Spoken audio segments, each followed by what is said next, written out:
నమస్తే welcome to cinema review. So ఇవాళ వీడియోకి వచ్చేసరికి కరెక్ట్స్ వెబ్ సిరీస్కి సంబంధించిన రివ్యూ అయితే తీసుకొచ్చిన చిన్న రిక్వెస్ట్ ఏంటంటే ఛానల్ సబ్స్క్రైబ్ చేసుకొని తప్పలేకుండా అయితే ప్రెస్ చేయండి లేటెస్ట్ అప్డేట్స్ కోసం.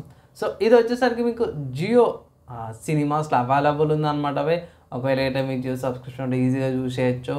అండ్ ఇక్కడ టోటల్గా చూసుకుంటే 8 ఎపిసోడ్స్ ఉన్నాయి. 8 ఎపిసోడ్స్ ప్లస్ డ్యూరేషన్ కూడా తక్కువనే ఉంది. Half an hour below 30 minutes అట్లా ఉంది. ఈజీగా చూసేయచ్చు, టెన్షన్ లేదు. కాన్సెప్ట్ ఏందన్నా కడెట్స్ ఏందన్నా అంటే సింపుల్గా ఏం లేదు. కడెట్స్ అంటే ఇక్కడ ఈ ట్రైనింగ్ తీసుకున్న వాళ్ళు ఉంటారు కదా మిలిటరీ అకాడమీలో. సో అది ఫిక్షనల్ లొకేషన్స్ ఉన్నాయి. క్యారెక్టర్స్ కూడా కొంచెం చేంజెస్ చేసారు.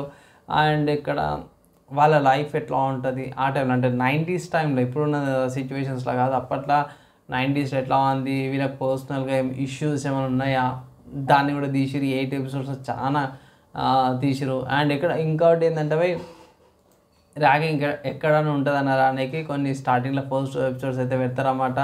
ఎలా ర్యాగ్ చేస్తారనేసి, ఎలా గొడవలు అయితే అనేసి అయితే కొన్ని సీన్స్ అయితే పెట్టారు. కొంచెం మసాలా వచ్చేటట్టు ఉంటుంది. నిజంగా ఇలా జరుగుతా అనేసి అయితే నాకైతే తెలియదు. కానీ ఇలాంటి మూవీస్ రావడం వల్ల బెనిఫిట్ ఏమవుతుంది అంటే ఆర్మీ మీద కూడా మిలిటరీ మీద కూడా కొంచెం రెస్పెక్ట్ అయితే పెరుగుతుంది. ఇది మంచిగా ఉంది. ఓవరాల్గా చూసుకుంటే మాత్రము వెబ్ సిరీస్ నాకైతే జర మంచిగా అనిపిస్తుంది. సాటిస్ఫైడ్ అమ్మాయ. కనీసం అట్లీస్ట్ పాతైన ఓల్డ్ అయినా సరే కొంచెం ఒక మంచి వెబ్ సిరీస్ వచ్చింది అన్నట్టు అనిపిస్తుంది.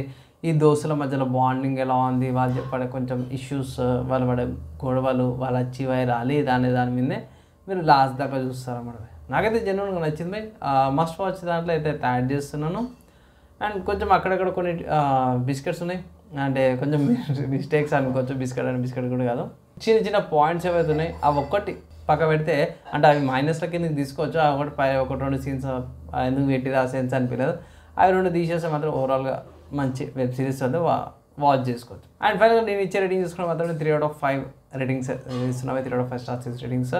అండ్ ఇది నా ఒపీనియన్, నా రివ్యూ అనమాట. మీరు ఏమనుకుంటారు? మీ ఒపీనియన్స్ కింద కామెంట్ చేసుకోవచ్చు. ఇప్పటికైతే నెక్స్ట్ వీడియోలో కలుసుకుందాం.